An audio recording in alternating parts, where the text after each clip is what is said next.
Hello students, कैसे हैं आप लोग। I hope you are all very well. तो स्टूडेंट, जैसा कि आप लोग जानते हैं कि 28 जून से आप लोगों के एग्ज़ाम होने वाले हैं और पहला ही एग्ज़ाम आपका ईएम का है।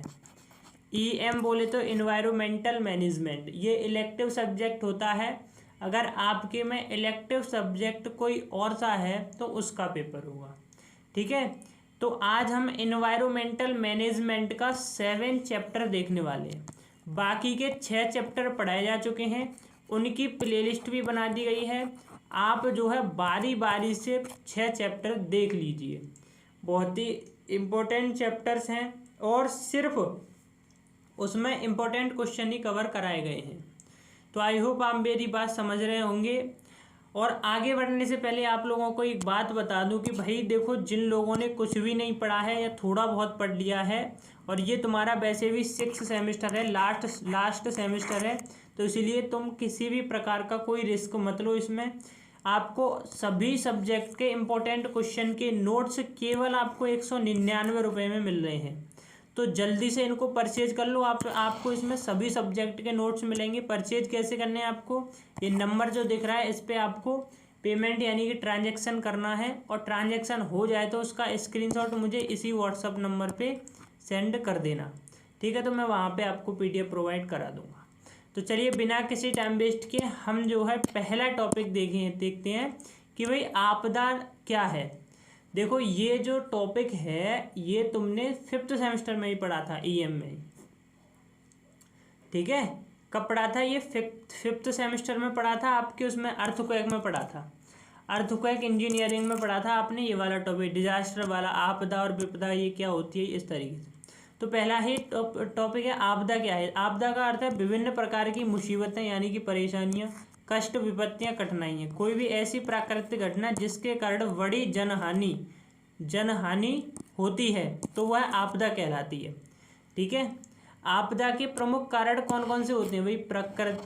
प्राकृतिक आपदा जो है उसके कारण क्या क्या हो सकते हैं? या तो सुनामी आ जाए, भूकंप, बाढ़, अत्यधिक वर्षा इत्यादि, यही तो होते हैं। क्षेत्रीय पर्यावरण के कारण भूकंप का, ज्वालामुखी, बादलों का फटना, ज्वलनशील पदार्थ, सुनामी, चक्रवात आदि के कारण आपदा का क्या होती है, आपदा विकसित होती है, ठीक है। चलिए आगे देख लेते हैं। सुनामी लहरों से आप क्या समझते हैं? सुनामी लहरों के प्रभावों को समझाइए। तो भाई सुनामी लहरों से आप क्या समझते हो, बताइए। सुनामी किससे कहते हैं? सुनामी का जो इंग्लिश में कहते हैं इसको सुनामी कहते हैं, ठीक है। समुद्र के तल से किसी भूकंप के आने या ज्वालामुखी फटने से पानी के अंदर उथल पुथल होती है तो भयानक लहरें उत्पन्न होती हैं, जिन्हें सुनामी कहा जाता है। इसकी गति 600 से 800 किलोमीटर पर आवर होती है तथा ये भारी तबाही मचाती है। भाई सुनामी, ये मान लो सबसे भयंकर नाम है सुनामी। ये क्रिएट कैसे होती हैं? ये आपके जैसे कोई ज्वालामुखी फट गया तो उसके कारण जो वेव होंगी तो वो वेव पानी में लहरों को बनाएंगी, तो उन्हीं लहरों के कारण क्या होगा, सुनामी आपकी आएगी। और इसकी चाल कितनी होती है सुनामी की, जो वेग होता है कितना होता है, 600 से 800 kilometre per hour. Next question, आपदा प्रबंधन, डिजास्टर मैनेजमेंट क्या है? आपदा अगर आ गई तो उसका प्रबंधन हम कैसे करेंगे, ठीक है, उसको पूछा है। और यह क्यों आवश्यक है? देखिए, किसी भी आपदा को नियंत्रण करना, उसका प्रबंधन करना होता है। आपदा आने पर आपदा को नियंत्रित करने के लिए या उसके कुप्रभावों को रोकने के लिए किए गए उपायों को आपदा प्रबंधन कहते हैं। इसके लिए सरकार द्वारा एक टीम का चयन किया गया है। इसका काम आपदा से प्रभावित लोगों की मदद करना और उनको उस स्थान से निकालकर किसी सुरक्षित स्थान पर ले जाना होता है तथा उनका भरण पोषण भी सरकार द्वारा ही किया जाता है। यानी कि आपदा प्रबंधन क्या है?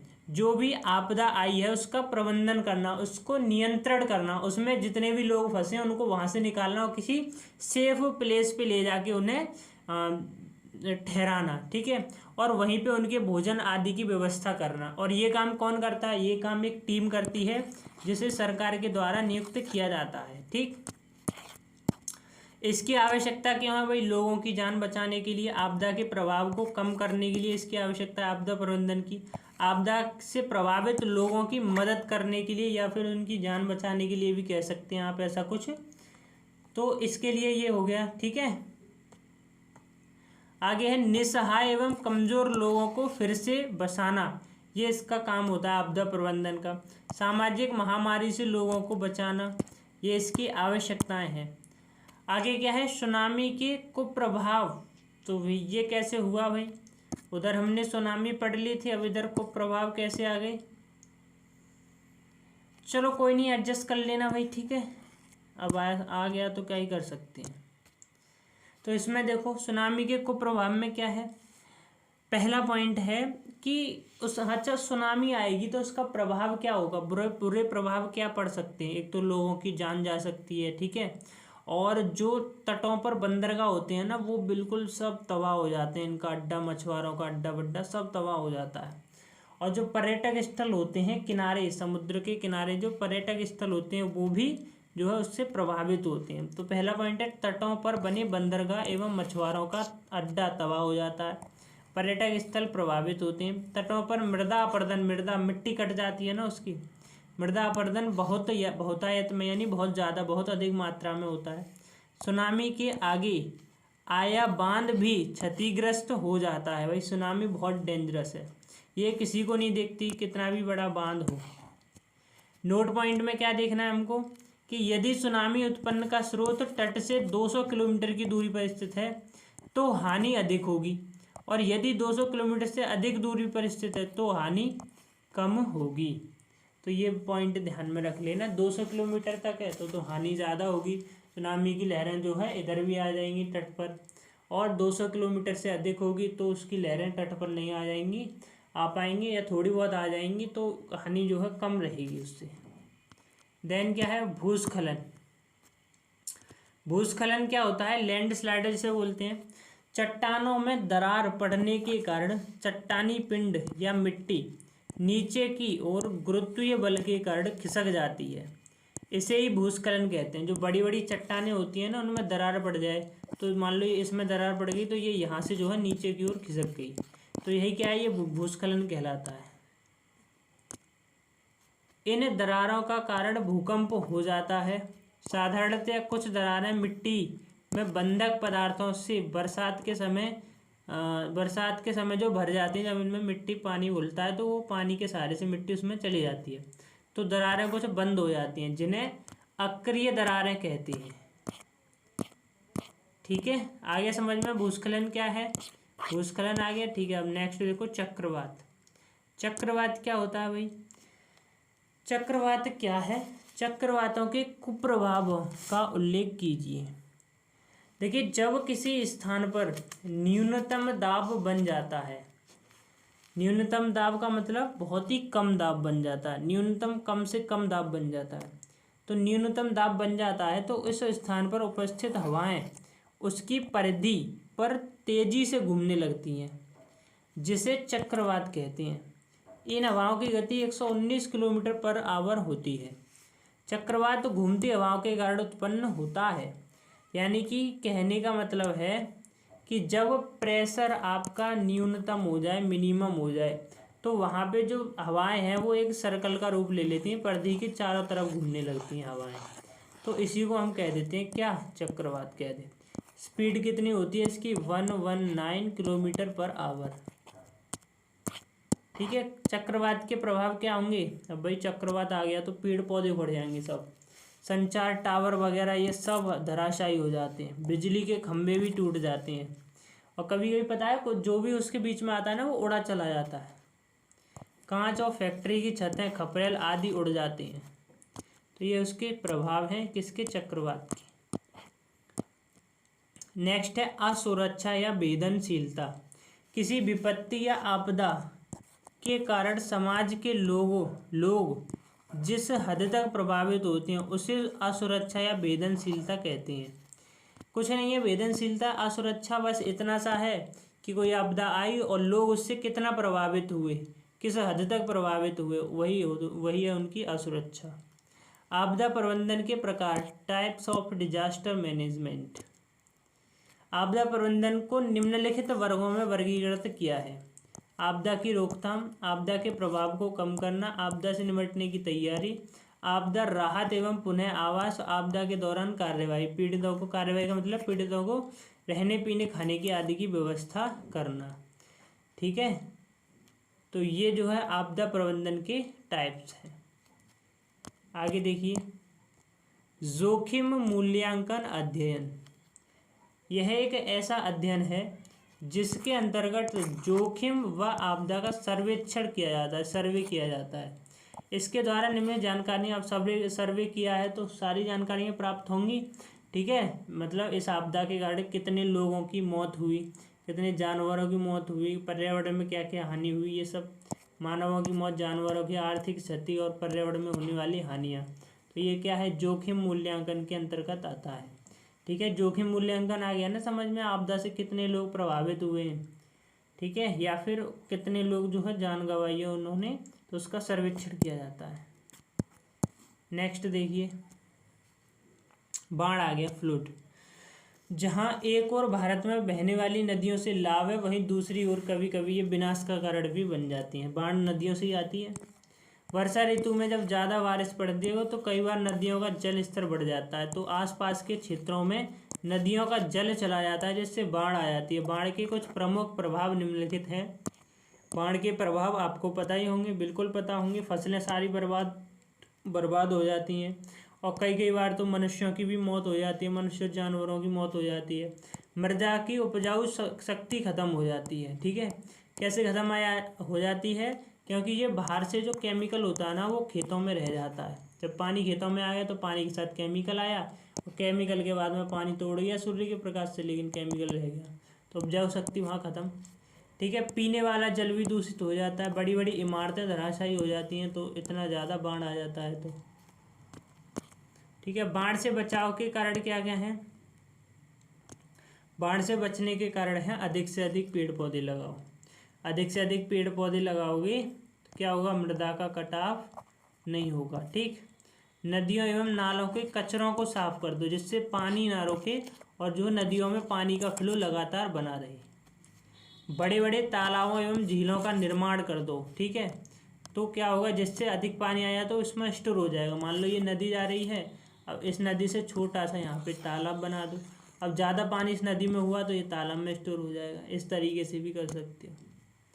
जल की दिशा को परिवर्तित करके बांध इत्यादि बनाना, तो बांध वगैरह बनाकर भी हम क्या कर सकते हैं, बाढ़ को हम जो है रोक सकते हैं। ठीक है, अब देखिए यहाँ पे मैं थोड़ा सा आपको बता दूं भूकंप के बारे में, कि एक भुज भूकंप आया था 2001 में, गुजरात में आया था, और एक मुजफ्फराबाद भूकंप आया था 2005 में।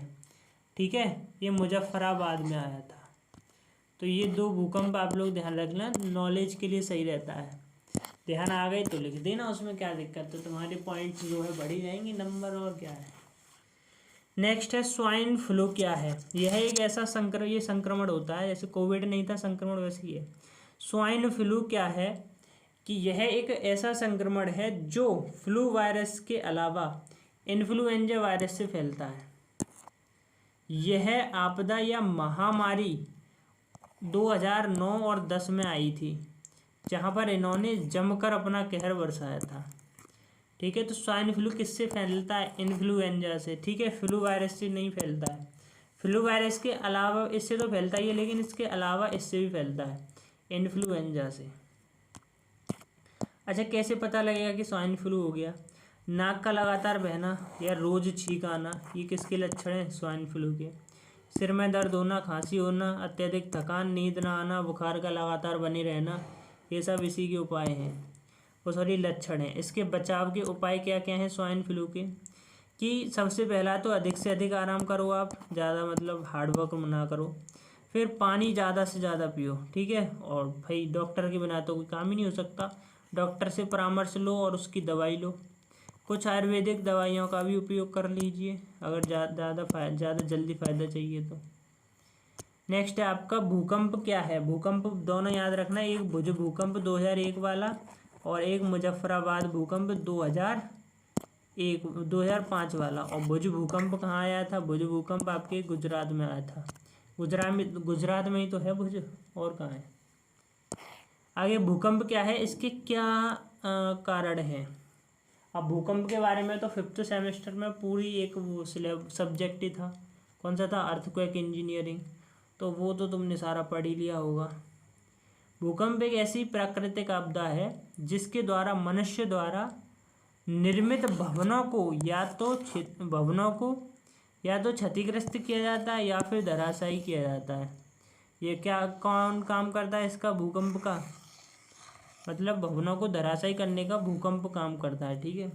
अच्छा, जापान में एक टेक्निक आई है, जैसे वहाँ पे भूकंप वगैरह ज़्यादा आता है, तो उन लोगों ने क्या किया है कि यहाँ पे ये मान लो ये फाउंडेशन है, ठीक, और इसके ऊपर हमें क्या अपना घर बनाना है, ऐसे करके इसके ऊपर घर बनाना है। तो उन लोगों ने ये जो बॉल है इसको यहाँ पे कुछ ऐसी चीज़ लगाई है जिससे कि ये जो है इधर उधर खिसक सके बॉल।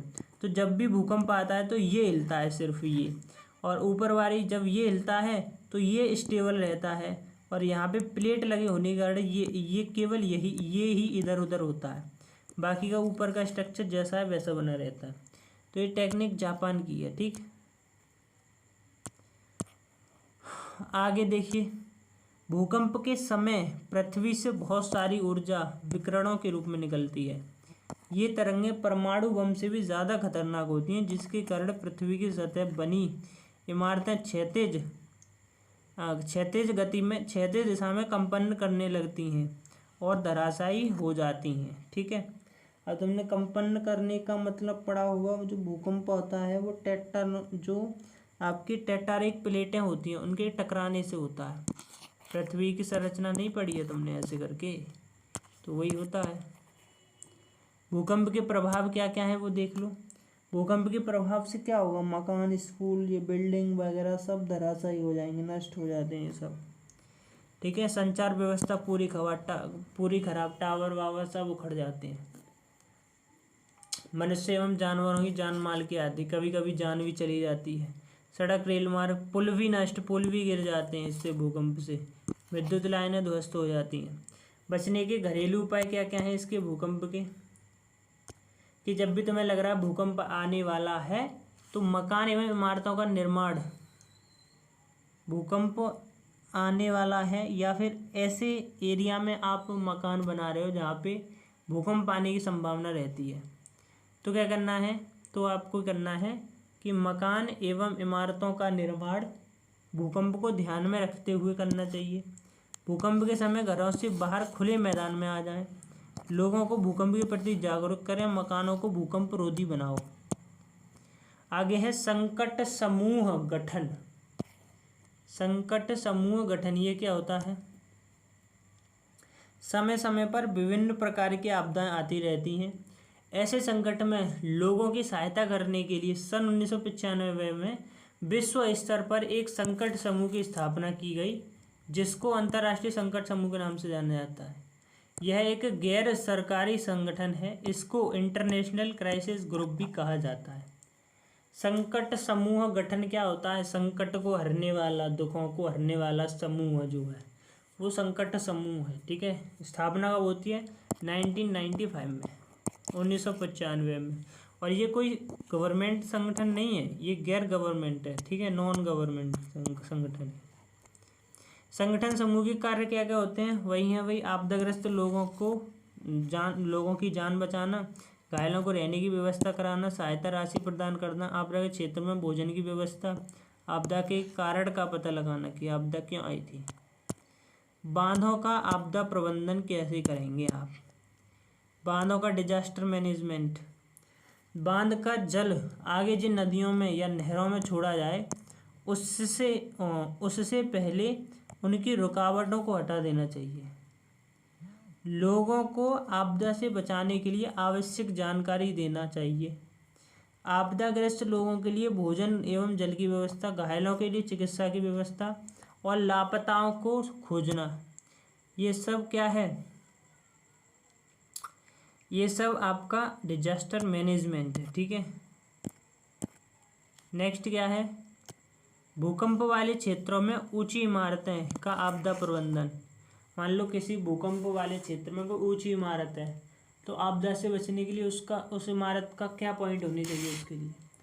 तो सबसे पहले इमारत तो भूकंप रोधी हो, संरचना में लचीलेपन के लिए मृदु इस्पात का उपयोग किया गया हो, इमारतों के नीचे एक मजबूत आधार प्रदान करना है, मकान एवं इमारत का उपयुक्त डिजाइन बनाना है, इमारतों में अच्छी कंक्रीट का उपयोग करना है। तो ये सब जो है आपको करना चाहिए अगर आप एक बड़ी ऊंची बिल्डिंग बना रहे हैं। पुलों का आपदा प्रबंधन है, और ये आपका जो है चैप्टर खत्म। इसके बाद पुलों का आपदा प्रबंधन में क्या करना चाहिए, किसी भी स्थान पर पुल बनाते समय वहाँ की आपदा की प्रकृति के बारे में जान लेना चाहिए।